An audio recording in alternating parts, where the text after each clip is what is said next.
Good morning, কেমন আছো সবাই? আশা করি তোমরা সবাই খুব ভালো আছো, সুস্থ আছো। আমরাও ভালো আছি, সুস্থ আছি।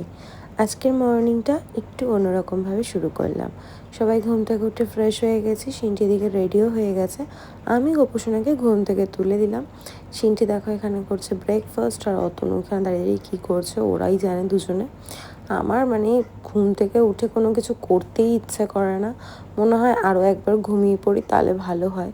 চোখ মুখ দেখো ফুলে গেছে, আরও ঘুম পাচ্ছে। আজকে আমার মনে হচ্ছিল যে সিনটি স্কুল চলে যাওয়ার পর একটু ঘুমিয়ে নেব। তারপর শুরু হলো বোবোর সঙ্গে খেলা। আর কি, আমার বাড়িতে তিনটে বাচ্চা, একটা বাচ্চা না থাকলে আরেকটা বাচ্চা, এই নিয়েই আমার দিন কেটে যায়। অতনু ঘনুর মতো দেখো দুষ্টুমি খুনসুটি চলছে।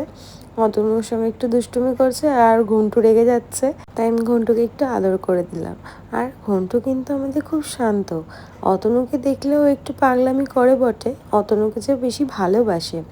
কিন্তু জানো তো, কিছু কিছু মানুষ আমাদের ঘন্টুকে না সহ্য করতে পারে না, বলে ওর নাকি চরিত্রের দোষ। আমার ওইসব মানুষদের ওপর হাসি পায়, যাদের নাকি নিজেদেরই চরিত্রের ঠিক নেই, তারা আবার অবলা প্রাণীর চরিত্র বিচার করতে আসে।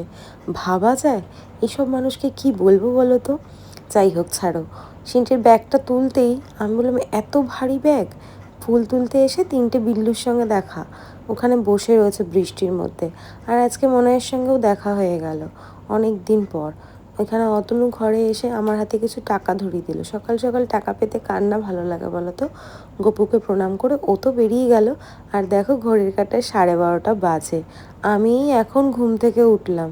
উঠে কি করব বুঝতে পারছিলাম না। তাড়াতাড়ি করে চালটা ধুয়ে আগে ভাতটা বসিয়ে দিয়েছি। জানলা খুলে জামা কাপড়গুলো নামালাম। কিছু জামা কাপড় শুকিয়েছে, কিছু জামা কাপড় এখনও ভেজা, সেগুলো ভাঁজ করতে হবে। কোথা থেকে কাজ শুরু করব কিছু বুঝতে পারছি না। ঠাকুরের বাসনগুলো চটজলদি ধুয়ে নিলাম। এখন ঠাকুরের বাসনটা মুছে নিলেই হয়ে যায় আমার অর্ধেক কাজ। অনেক কাজ বাকি রয়েছে যদিও। আর জানো তো, মালাদিকে না আসতে বারণ করে দিয়েছি। মাসের মধ্যে 11টা ছুটি। আমার খুব সমস্যা হয়। ডিশওয়াশারটা আসার পর থেকে আমার লোক না রাখলেও চলে, কারণ সকালবেলা ঘর আমি মুছে নিই। ভাবছি ঠাকুরের বাসনটা আমি এখন ধুয়ে নেব, কদিন লোক রাখবো না। লোক রাখার পরও যদি সবটা নিজেকেই করতে হয়, তাহলে আমার মনে হয় লোক না রাখাই ভালো, নিজের কাজ নিজে করে নাও। শরীর খারাপ মানুষের হতেই পারে, তাই বলে 11টা দিন খুব চাপের হয়ে যায়। তারপর কলিংটা নিয়ে চলে আসলাম। আমার এই ঘরে অনেক কিছু রয়েছে যেগুলো আমাকে কলিং দিয়ে পরিষ্কার করতে হয়, যেমন কেবিনেটের কাজটা, ড্রেসিং টেবিলের কাজটা। এখন জামা কাপড়গুলো ভাঁজ করব। জামা কাপড়গুলো ভাঁজ করতে করতে ভালো করে চেক করে নিচ্ছিলাম। এখন না বোঝাই যায় না, বৃষ্টিতে না এমন স্যাঁতস্যাঁতে ওয়েদার, ভেজা না শুকনো বুঝতেই পারি না। তাই ভালো করে চেক করে করে জামা কাপড়গুলো ভাঁজ করছিলাম, নাহলে তো আবার স্যাঁতস্যাঁতে গন্ধ ছাড়বে, সেটা আবার ভীষণ বিচ্ছিরি লাগে। জামা কাপড়গুলো ভাঁজ করে ডাস্টিংটা করে নিলাম। ঘরের কাজ আর শেষ হয় না। এই দেখো ছোট্ট ছোট্ট গোপোষণা জামা প্যান্ট। ডাস্টিংটা আমার মাস্ট। ঘরে আলো বাতাস না ঢুকলেও ধুলোটা কিন্তু ভরপুর। তারপর দিয়ে দিলাম ঘনবুড়োকে খেতে। দেখো খুব মজা করে খাচ্ছে। ওর খাওয়া কমপ্লিট হলো। আমার দেখো ডাস্টিং করে ঘেমে নিয়ে একাকার অবস্থা। এখন ঘরটা মুছে স্নান করে নেব। স্নানও আমার হয়ে গেছে। স্নান শুধু না, স্নান করে আমি পুজোও করে নিয়েছি। অতনুর জন্য এখন আমি আর পুজো ফেলে রাখি না, আমি নিজেই করে নিই। যেহেতু এখন আমার তাড়াতাড়ি কাজ হয়ে যায়, সিনটির বই খাতাটাও গুছিয়ে রেখেছি, কারণ খেয়ে দিয়ে শোয়ার পর আমার আর কিছু করতে ইচ্ছা করে না। আজ অনেকদিন পর জানলার সামনে বসার একটু সময় পেলাম। অতনু সিনটি দুজনের কেউই এখনও বাড়ি ফেরেনি। আমি ভাবলাম একটু বসি, আর ওয়েদারটাও ভীষণ ভালো ছিল। কিছু কথাও ভাবছিলাম। মানুষ বলে আমার নাকি পেট ভর্তি হিংসা। পার্টিকুলার একটা মানুষই বলেছে যদিও। আসলে জানো তো, আমার মায়ের কাছেই আবার বলে। মেন নিন্দে মায়ের কাছেই করে। সব কথাই কানে আসে, সব কথা সুন্দরভাবে পরিষ্কারভাবে শুনি, তাও গায়ে মাখাই না। কেন জানো তো? কারণ যেই মানুষ নর্দমার পাক থেকে উঠে এসছে, তার তো কথাবার্তা এরকমই হবে। আর মানুষের কথা গায়ে মেখে কী হবে?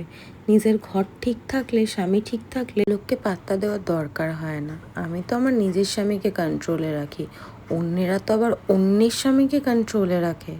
থাক, এইসব নিয়ে আমি আবার নাই বা কিছু বললাম বাপু, কারো আবার গায়ে লেগে যাবে। গায়ে শুধু লাগবে না, আবার ফোসকাও পড়ে যাবে। যাদের যা জানার তারা ঠিকই সব জানে। লাঞ্চে হয়েছে মাছের ঝোল, সজনে ডাঁটা দিয়ে আলু দিয়ে, পুঁই শাকের তরকারি, মাছের মাথা দিয়ে, পটল ভাজা আর কুমড়োর বড়া। মা যা সুন্দর রান্না করেছে, ভালো করে পেট পুজোটা করে নিলাম। বাড়িতে এসেছিলো অতনুর সঙ্গে দেখা করতে একজন, অতনু তাকে ছাড়তে গেল। আর এদিকে দেখো ঘনু পুরো পাগল হয়ে গেছে। ও পারলে গেট খুলে বেরিয়ে যায়। অতনুকে দেখলে যে এরকম কেন করে আমি ঠিক বুঝতে পারি না। বাবু আর ঘন্টু দুজনে মিলে ঘরটাকে একদম মেসি করে ফেলেছে। সেটাকে এখন গুছিয়ে পরিষ্কার করে রাখতে হবে। আর দেখো বাইরে কি পরিমাণ বৃষ্টি হচ্ছে। এই বৃষ্টিটা যেন এখন আমার কাছে অসহ্যকর হয়ে গেছে কিছু কিছু মানুষের মতো, যেই মানুষগুলোকে আমার এখন একদমই ভালো লাগে না, ইচ্ছেই করে না তাদের মুখ দেখি। সেরকম বৃষ্টিটাও আমার আর ভালো লাগছে না। অতনুটার প্রবলেম হচ্ছে, এই বৃষ্টির মধ্যে দেখো হেঁটে হেঁটে দোকানে যাবে, বেরিয়ে পড়লো। আর আমারও পার্সেল এসছে, দেখো 3টে ফোনের কভার, 2টো আমার ফোনের আর একটা বাড়িতে যে ফোনটা থাকে সেই ফোনটার। তারপর আর আমি কোনো ভিডিও করিনি। সিন্ডির ম্যাম এসেছিলো, পড়ে খেয়ে দিয়ে ঘুমিয়েও পড়েছে। অতনু ফিরেছে, কাজকর্ম করছে। আমিও এখন স্কিন কেয়ার করে শুয়ে পড়বো। তোমরা সবাই ভালো থেকো, সুস্থ থেকো। আজকের মতো টাটা।